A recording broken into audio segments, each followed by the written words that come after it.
CJP के protest ने police पर पत्थर किसने चलाए, पुलिस वालों की गाड़ियों को किसने टारगेट किया, किसने पुलिस वैन को जनपद की सड़क पर पलट दिया और किसने कनॉट प्लेस की दुकानों को निशाना बनाने की कोशिश की। ये तमाम सवाल अब दिल्ली पुलिस पूछेगी उन तमाम लोगों से जिनको वो चिन्हित करेगी सीसीटीवी फुटेज से और 200 से ज्यादा अधिक मोबाइल वीडियोस जो दिल्ली पुलिस लगातार खंगाल रही है। नमस्कार, आप देख रहे हैं इंडिया टीवी का डिजिटल प्लेटफॉर्म। मैं हूं पिनास त्यागी और आज बात होगी पिनास का पंच में उन दोनों तस्वीरों की जो आज दिल्ली में दिन भर देखने को मिली। छात्रों को प्रदर्शन का हक है, ये लोकतंत्र है। देश का युवा अगर सवाल नहीं पूछेगा, अगर जोश जज्बा अपना आक्रोश जाहिर नहीं करेगा लोकतांत्रिक तरीके से, तो कहाँ जाएगा उसका जो जिसे कहते हैं अनरेस्ट है, गुस्सा है, उसके सवाल हैं। तो ये बिल्कुल सही है कि हाँ, छात्रों को अपनी मांगों को लेकर लोकतांत्रिक तरीके से प्रदर्शन करने का पूरा हक है और पूरी तरह से उनको अपना प्रदर्शन करना भी चाहिए था और इसको लेकर किसी के भी दो मत कहीं नहीं होते हैं। इसे कहा जाता है कि लोकतंत्र की खूबसूरती है और ये इस बात को जताता है कि हमारे देश का युवा जो है वो सवाल पूछता है, वो चौकन्ना है, उसमें जज्बा है, उसमें जिसे कहते हैं नियत है। तो यहाँ तक सब कुछ ठीक ठाक था कि ठीक है, छात्र आए हैं और सरकार भी इस बात को भली भांति समझती थी कि ये छात्रों का प्रोटेस्ट है, युवा जेनजी इससे जुड़े हुए हैं। तो सीजेपी जब प्रोटेस्ट करने के लिए निकले लोग, तो सड़कों पर पुलिस को, तमाम अधिकारियों को खास तौर से हिदायत दी गई थी कि ठीक है, आपको लॉ एंड ऑर्डर मेंटेन करना है, आपको सदन की सुरक्षा और गरिमा का भी ख्याल रखना है, क्योंकि ये लोग वहां कूच करना चाह रहे थे जहां पर जाने की इजाजत नहीं है, प्रदर्शन की इजाजत नहीं थी, मार्च की इजाजत नहीं थी। तो लेकिन आपको इस बात का भी ख्याल रखना है कि ये देश का युवा है, ये देश का भविष्य है, ये देश के युवा के सवाल हैं, उसका आक्रोश है, तो उसको बहुत ही सहजता से, बहुत ही संयम के साथ आपको डील करना है। और कमोबेश वही तस्वीर जो है दिल्ली पुलिस की आज दिन भर नजर भी आ रही थी। ऐसा नहीं है कि छात्रों पर बल का प्रयोग नहीं हुआ या कहीं पर भी उन्हें खदेड़ने की कोशिश नहीं हुई, लेकिन टीयर गैस भी चली है, लेकिन कहीं से भी वाटर कैनन का इस्तेमाल नहीं हुआ। उनको आगे बढ़ने दिया, बैरिकेडिंग तोड़ के वो कूदे तो कूदने दिया गया, लेकिन हाँ, जब लगा कि हाँ सदन के दरवाजे तक पहुंचेंगे, देश की संसद और सांसदों की सुरक्षा के साथ खिलवाड़ हो सकता है, बहुत अच्छी तस्वीरें नहीं जाएंगी, तो वहां पर कहीं ना कहीं पुलिस ने फिर लाठीचार्ज करने की कोशिश की, उन्हें खदेड़ने की कोशिश की।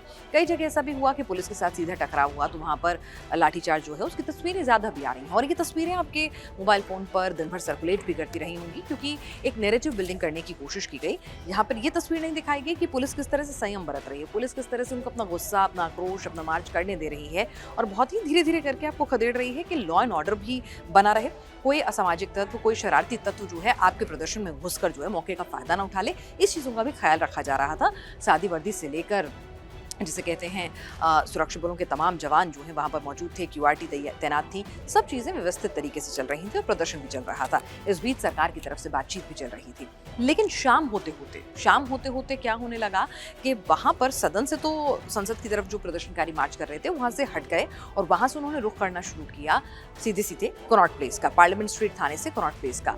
अब वहाँ पर तस्वीर जो है शाम होते होते बिगड़ने लग गई।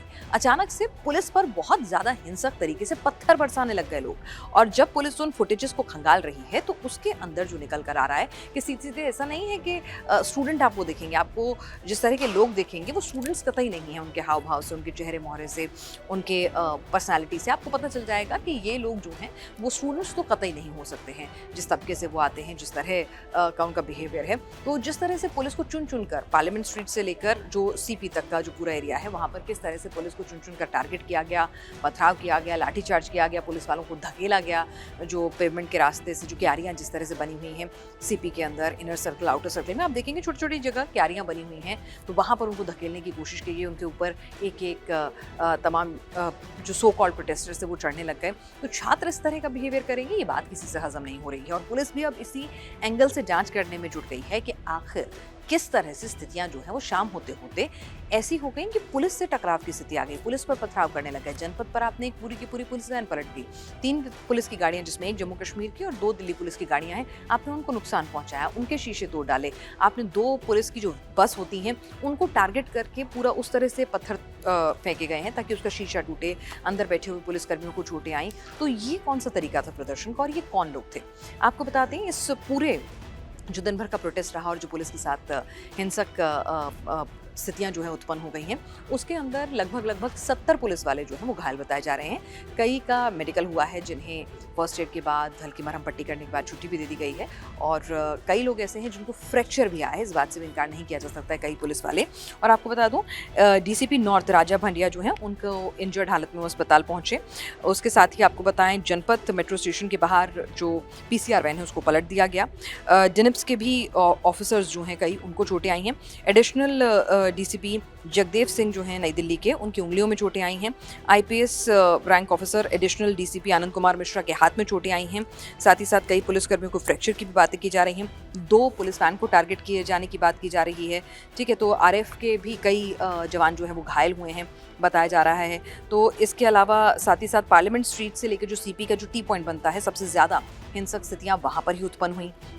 2 दिल्ली पुलिस की गाड़ियों को नुकसान पहुंचा है, 1 जम्मू कश्मीर पुलिस की गाड़ियों को नुकसान पहुंचा है। अब पुलिस के पास 200 से ज़्यादा मोबाइल फुटेज आ चुके हैं। और आपको ये बता दूं कि जो पूरे सीपी में, आप सेंट्रल दिल्ली में जितने भी कैमरा लगे हुए हैं, उनका एक्सेस जो है वो दिल्ली पुलिस के पास होता है या फिर NDMC, new Delhi municipal corporation के पास होता है। तो इतने सीसीटीवी कैमरे हैं कि आप कहीं से बच के नहीं जा सकते। जिन लोगों ने पुलिस वालों को टारगेट किया है या फिर संपत्ति को नुकसान पहुंचाने की कोशिश की है, सीपी में भी पुलिस की कोशिश यही थी शुरुआत में कि आप खदेड़ें, आप वहाँ पर लॉ एंड ऑर्डर खराब ना होने दें, वहाँ पर किसी भी तरह की अराजक स्थिति उत्पन्न ना होने दें। तो लगातार वो मिडिल सर्कल से लोगों को हल्का हल्का बल प्रयोग करके लाठी सड़क पर बजाते हुए ऐसी तस्वीरें आई कि उनको भगाने की कोशिश कर रहे थे।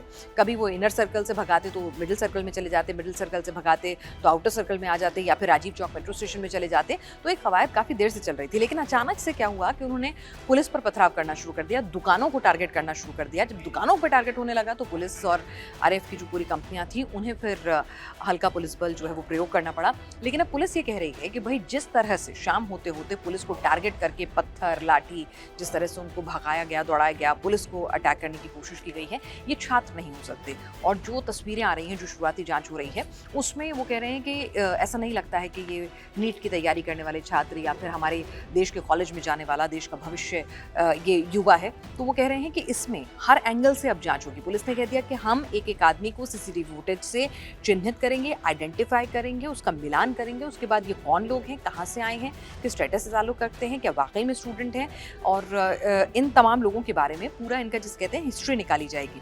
पुलिस ने बख्शने के मूड में नहीं है। उनका कहना है कि हम छात्रों के आंदोलन की कद्र करते हैं, समझ में आता है वो देश का युवा है, उसके अपने सवाल, अपनी परेशानियां, अपनी नाराजगी हो सकती है, लेकिन आप इस तरह से छात्रों की आड़ में, पुलिस इस आशंका से भी इनकार नहीं कर रही है कि छात्रों की आड़ में कुछ अराजक तत्व जो हैं वो घुस गए थे, और ये पूरी की पूरी टूल किट की तरह से वो पूरा काम हो रहा था।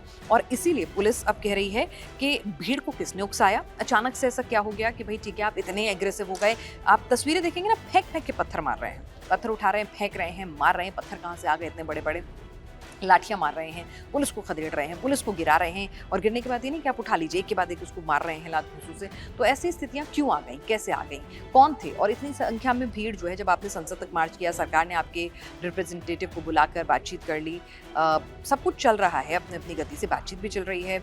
सोनम वांगचुक ने कहा भाई मैं अपना अनशन जारी रखूंगा, तो अभिजीत दिपके जो हैं उनको भी अपनी तरफ से तमाम बयान देने के लिए कहा जा रहा था। हाँ, जंतर मंतर से, क्योंकि उसके लिए आपके पास परमिशन नहीं थी, सेशन चल रहा है, धारा 143 लागू है, तो आपको वहाँ से हटाया गया।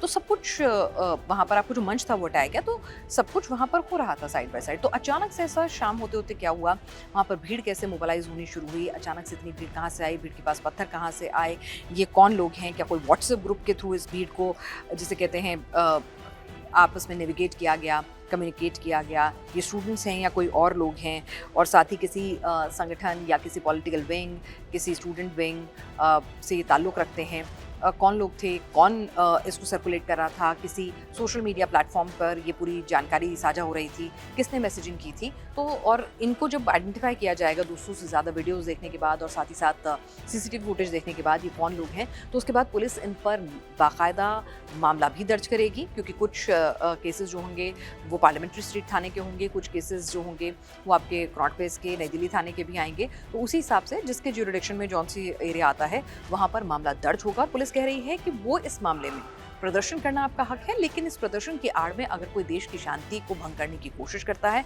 अराजकता फैलाने की कोशिश करता है, वहाँ पर कोई गलत नीयत से अगर इस प्रदर्शन में घुसकर पुलिस वालों को टारगेट करता है, इस तरह से टारगेट करता है, तो ये उनका फर्ज है कि वो हर एंगल से इस मामले की पूरी जांच करें कि ये भीड़ कहाँ से आई, कोई व्हाट्सएप ग्रुप, कोई टेलीग्राम ग्रुप, कोई सोशल मीडिया प्लेटफॉर्म का इस्तेमाल किया गया इसको मोबिलाइज करने के लिए। ये जो लोग आइडेंटिफाई होते हैं, क्या वाकई में स्टूडेंट है तो क्या किसी विंग से इंक्लाइंड है, किसने इनको कहा था, ये तमाम चीज़ें, और ये अचानक से इतने उग्र क्यों हो गए जब सुबह से प्रदर्शन चल रहा था, बातचीत भी चल रही थी, आपको मौका भी दिया जा रहा था। तो इन पहलुओं से अब जांच जो है वो लगातार जारी है। अभी भी जिस वक्त मैं ये आपके लिए वीडियो रिकॉर्ड कर रही हूँ, उस वक्त भी पुलिस के आला अधिकारियों की बैठक चल रही है और जंतर मंतर पर अभिजीत दिपके जो हैं उनके साथ कुछ और लोग भी बैठे हुए हैं। वहाँ पर 400 से 500 लोग उस पूरी रोड पे, केरला हाउस और जंतर मंतर की रोड पे, मंच हट गया है लेकिन उस रेड लाइट पर पूरी तरह वहाँ पर लोग अभी भी मौजूद हैं। पुलिस लगातार रात भर भी नजर बनाए रखेगी कि कल की सुबह कैसी होने वाली है, किस तरह से मंगलवार की सुबह को फिर से नया प्रदर्शन होता है, क्या होता है, कितनी तादाद में लोग जुड़ते हैं। तो लगातार जो है आईबी का भी इनपुट मिलता रहेगा और तमाम इनपुट मिलते रहेंगे। पुलिस भी अपनी चौकस निगाहें रखेगी। छात्रों को प्रदर्शन का पूरा हक है, उसका सब समर्थन करते हैं, इसमें कोई दो राय नहीं। लेकिन छात्रों की आड़ में अगर कोई अराजक तत्व, अगर कोई टूल किट काम करती है तो पुलिस अब उसको आड़े हाथों लेगी। आज के लिए पिनास का पंच में इतना ही। आप देख रहे थे इंडिया टीवी का डिजिटल प्लेटफॉर्म। हमारे चैनल को लाइक करना और सब्सक्राइब करना बिल्कुल ना भूलें।